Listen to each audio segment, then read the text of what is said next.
नमस्कार मंडळी, स्वागत आहे तुमचं आजच्या एका नवीन व्हिडिओमध्ये. मी प्रांजली. तर आज सकाळी दादाला दूध दिलं होतं गरम करून.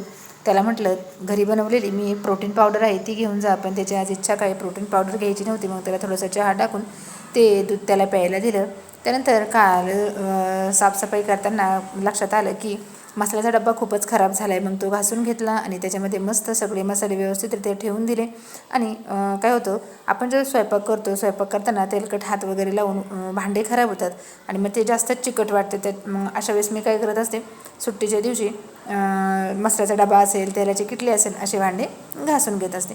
तर त्यानंतर आज बनवली होती मटकी.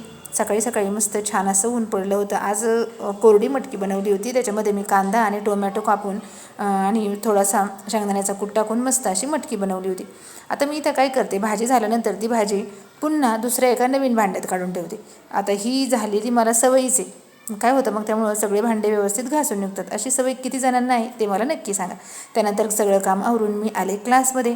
उद्या माझ्या मुलांचे MSc-ITचे पेपर आहेत. सगळ्यांना सूचना दिल्या वेळेवर या असं सांगितलं.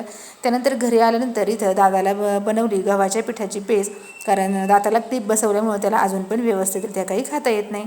त्यानंतर घरी गेल्यावर संध्याकाळी बनवला चहा. आजच्यासाठी एवढं. उद्या पुन्हा भेटू. बाय.